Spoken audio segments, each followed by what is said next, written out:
पूछा जाए कि गुड़ कैसा है तो आ करता है बहुत अच्छा, कोशिश करता है बहुत मीठा है बहुत अच्छा है, लेकिन लेकिन संत कहते हैं वो तो गूंगे की अवस्था है कि जो बोल लेता है उसको गुड़ खिलाओ और पूछो कितना मीठा है तो वो भी यही कहता है कि बहुत मीठा है। भाई कितना मीठा है तो बहुत मीठा है, बस इसके आगे तो राम रस जिसको आ गया, क्योंकि राम रस कहा है कि पहले चरण में नीरस होता है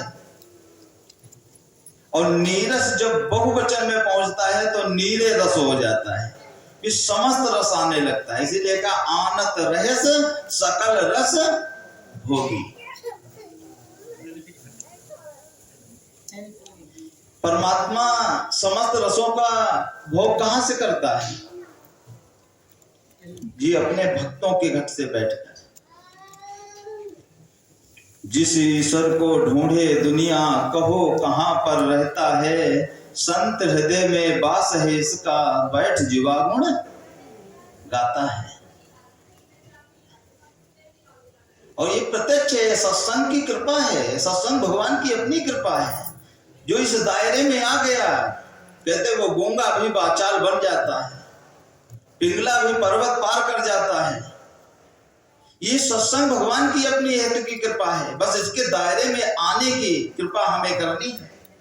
एक कदम हमें आगे बढ़ाना है, फिर देखिए परमात्मा कैसे हमें अपनी तरफ खींचता है।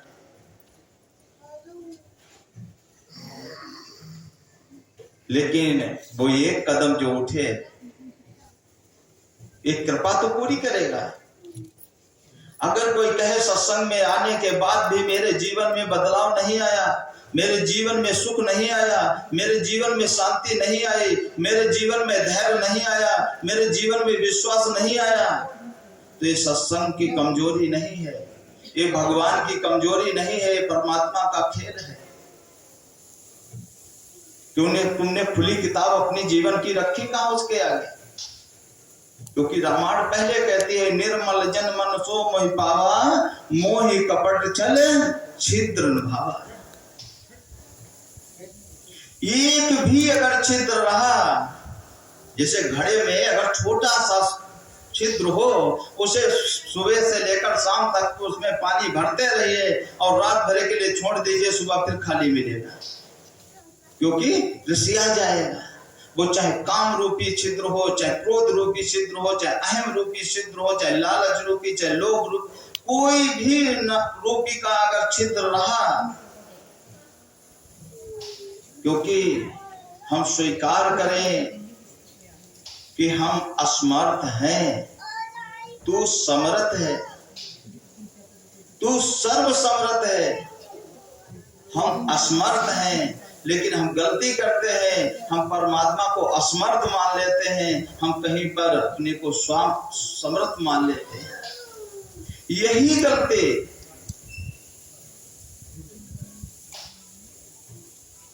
हमें जो सुख जीवन में चाहिए मनुष्य जीवन का, वो हमारे हाथ से निकल जाता है।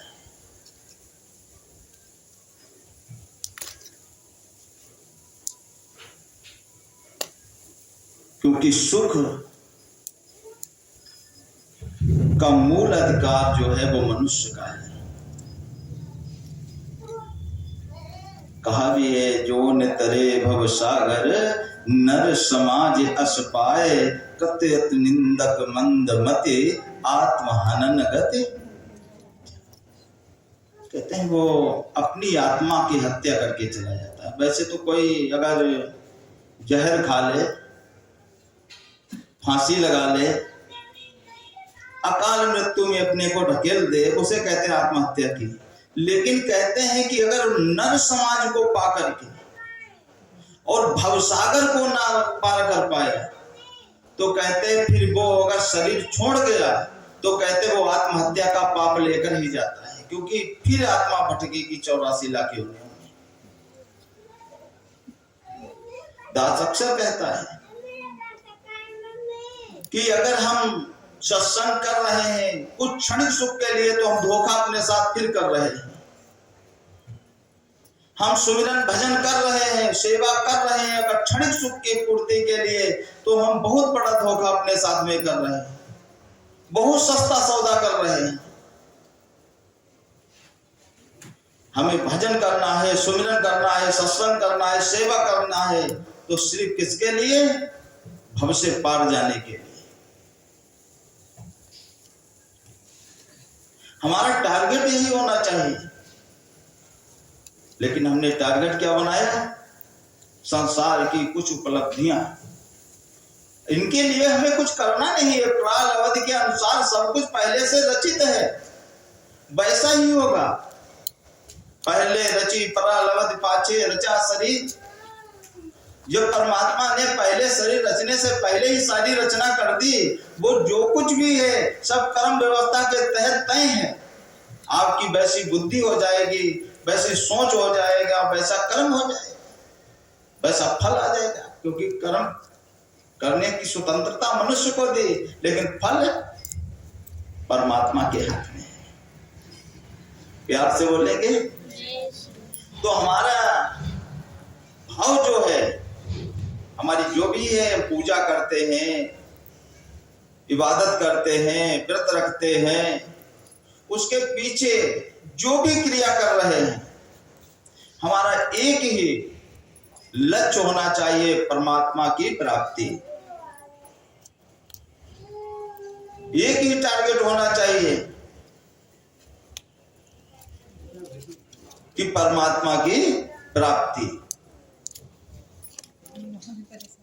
ईश्वर की जब प्राप्ति हो जाती है तो फिर सारे मसले स्वयं हल हो जाते हैं।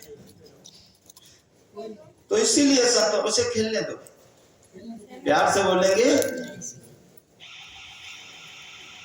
जब ईश्वर की प्राप्ति हो जाएगी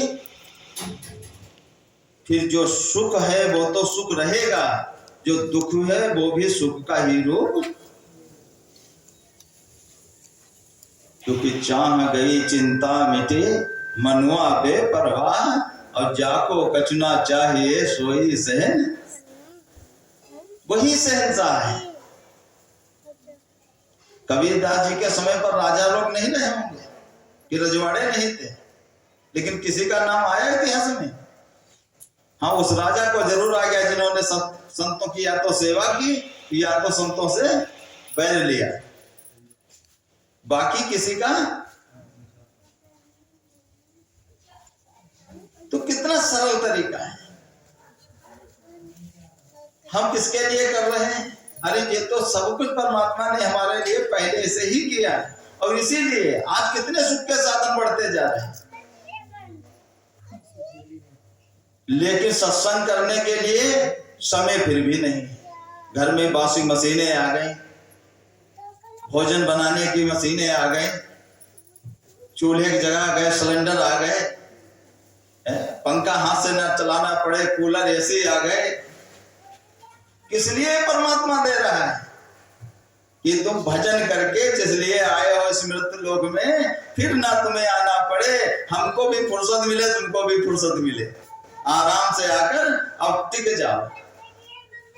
ये तेरी अवसर, ये तेरी बार, घट भीतर तू सोच विचार, भई परापत मानुष दो बरिया, गोविंद मिलन की ये तेरी बरिया। और काज तेरे किते न काम, भज साध संगत केवल हरि नाम। कहते हैं गुरु नानक देव जी महाराज कि तेरे जितने भी काम है तेरे काम आने वाले आएंगे। प्यार से बोलेंगे। कोई कार आने वाले नहीं है।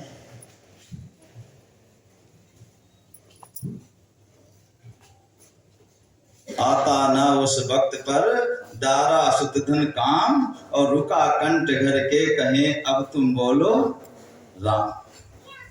आखिरी टाइम पर घरवाले दास ने देखा है कि जब नब्जे छूटने लगे कि कान में 3 बार राम राम बोल, अब राम राम बोलने से क्या हो। संत गंगादास जी लिखते हैं कि आता ना उस वक्त पर दारा सुतदन काम, रुका कंठ घर के कहें अब तुम बोलो राम, अब तुम बोलो राम, पति पत्नी हूँ तेरी, और कैसे होगी गुजर एक बार बोलो मेरी, और नवतर हो गए बंद श्वास पूरा आता ना, और कहे संत गंगादास उस समय कोई मार्ग पाता ना। क्योंकि नवदर जो रास्ते हैं, कानों ने सुनाई देना बंद हो गया, आंखों का जाला फट गया, दिखाई देना बंद हो गया, जिह्वा का हलना बंद हो गया, हाथ पैर स्थिर हो गए।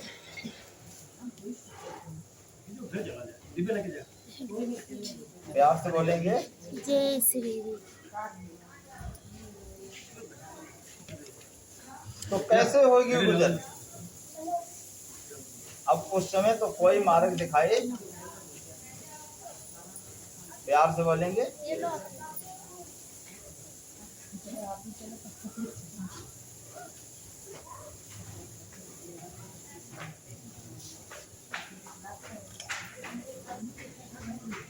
प्यार से बोलेंगे जय श्री। तो ये स्थिति है, ये हमारे सामने है। ये सब कुछ चीजें तो हम कहते हैं कि हमें भय कर दिखाने के लिए ये शब्दों का प्रयोग किया गया, लेकिन संतों ने कुछ चीजें ऐसी प्रैक्टिकल हमारे सामने की जो प्रत्यक्ष है हमारे सामने, उनको हम झुठला नहीं सकते, उनसे हम मुंह मोड़ नहीं सकते, और अगर इनसे हम मुंह मोड़ेंगे तो हम और ज्यादा फंसते चले जाएंगे। जैसे जब दलदल में कोई व्यक्ति फंसता है तो थोड़े पैर पहले फंसते हैं, और जितना वो निकलने का प्रयास करता है, पैर फड़फड़ाता है, उतना वो और नीचे। तो दलदल में निकलने का एक ही तरीका कहा है कि पेट के बल लेट जाओ। जो कमर से ऊपर का धड़ बचा है, अगर निकलना चाहते हो तो पेट के बल लेट जाओ, तभी निकलने का। इसी प्रकार से संसार के इस दलदल से अगर निकलना चाहते हो तो प्रभु के पास जाओ और समर्पित कर दो अपने आप। क्योंकि अभी भाव भी आ रहा था कि अब भगवान की भक्ति कहाँ, हम तो सौदागिरी कर रहे हैं। हकीकत है, कहा भी है कि इबादत की कीमत अगर तुमने चाही तो इबादत नहीं है तो सौदागिरी है। अरे भाई, प्रेम अगर है तो प्रेम में हिसाब कैसा? प्रेम में हिसाब कैसा? तो भक्ति भी हिसाब की हो रही, माला जपे जाते गिनकर। अब तो वो इलेक्ट्रॉनिक वाला आ गया है, एक बार राम कहा बटन दबाई तो शाम तक का देखा कितने बार हमने कैलकुलेटर कर लिया। कोई पूरे ग्रंथ बना है उस पर लिख रहा है। अरे भाई, प्यार में हिसाब कैसा? जहां हिसाब वहां प्रेम नहीं, और राम है केवल। भगवान ने कभी हिसाब लिया हमसे? बख्शे दाता दात तुल्य कभी उठाता नर जाना। कहते परमात्मा कभी नरजा नहीं, तराजू नहीं उठाता, ऐसे ही सबको देता रहता है।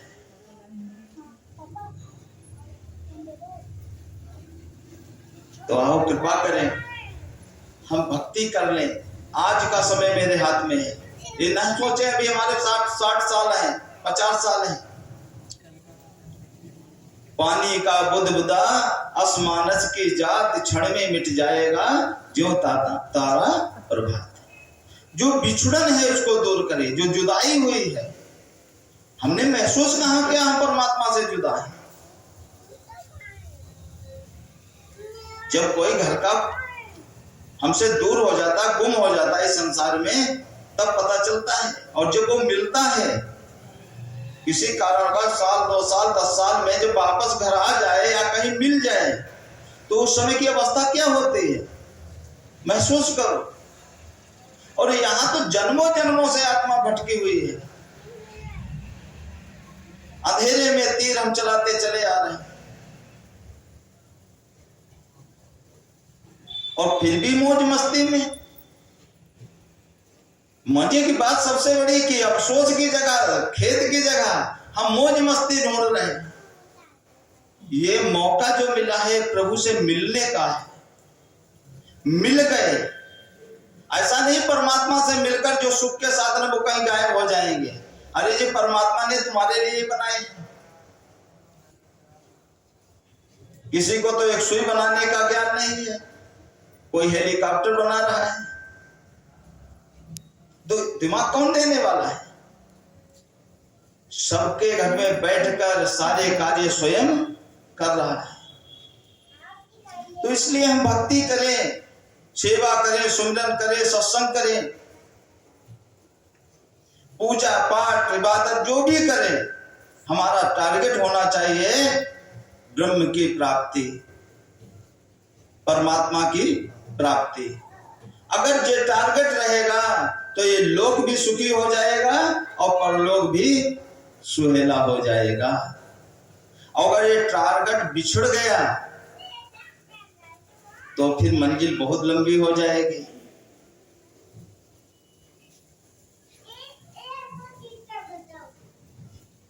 एक संत ने बहुत सुंदर उदाहरण दिया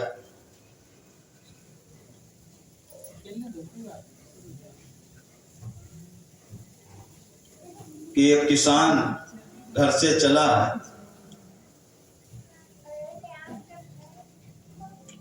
लोगों ने पूछा कहाँ जा रहे हो?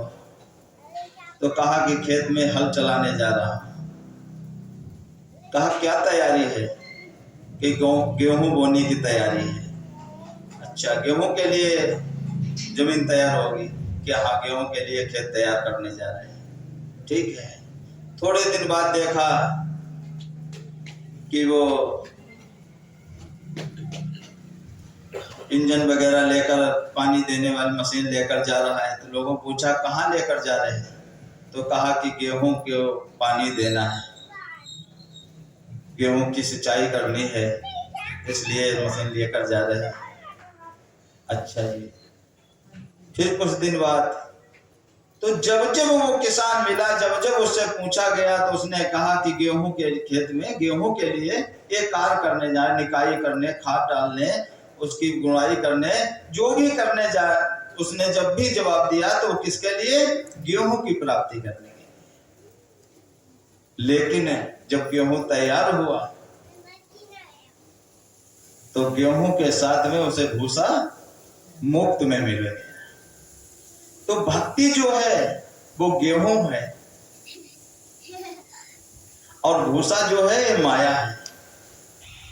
जब तुम भक्ति के लिए साधना करोगे, भगवान के लिए साधना करोगे, तो ये माया छूती नहीं है, ये चल के आएगी। और कहा भी है कि माया ऐसी नागनी जगत रही लपटाए, जो जाकी सेवा करे ताही कोई खाए। और फिर कहा माया संतन दासड़ी और जगत रही लपटाए। लेकिन ये संतों की, भक्तों की दासी बन जाती है, छोड़ती नहीं माया। किसी भी स्थिति में आपको नहीं छोड़ेगी।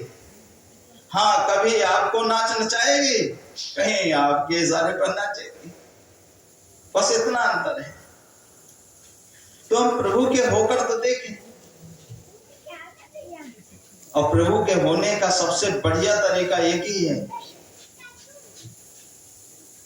कि प्रेम। कहाँ प्रेम करना है? समस्त जनमानस से प्रेम करना है, क्योंकि प्रभु की प्रगति है। संतों ने कहा भी है, अगर किसी माँ को खुश करना है तो उसके बच्चे को खुश करो, माँ स्वयं खुश हो जाएगी। तो अगर परमात्मा पिता भी है और परमात्मा माता भी है, ये माता बन करके पालन पोषण करते हैं और पिता बन के मार्गदर्शन कराता है। तो आओ कृपा करें, हम इसके होकर देखें। और जितने हुए हैं उन पर कृपा हुई। प्यार से बोलेंगे, उसे खेलने दो, ध्यान उधर मत दो। ये भी इनका मायावी रूप है, जो किसी और का नहीं, इसलिए प्रभु का ही मायावी रूप है। इसके अनेक रूप हैं, जब अमृत बांटता है तो किसी को भटकाता भी है कि ध्यान इधर से उधर। प्यार से बोलेंगे। अब आपको एक उदाहरण के द्वारा समझे, देखिए परमात्मा पर जो भरोसा करते हैं उनका किस प्रकार से जीवन में बदलाव आता है।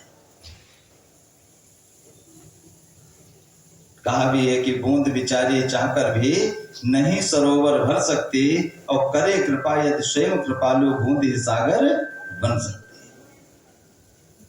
बूंद अगर चाहे तो सरोवर को भर नहीं सकती, लेकिन अगर स्वयं कृपालु कृपा कर दे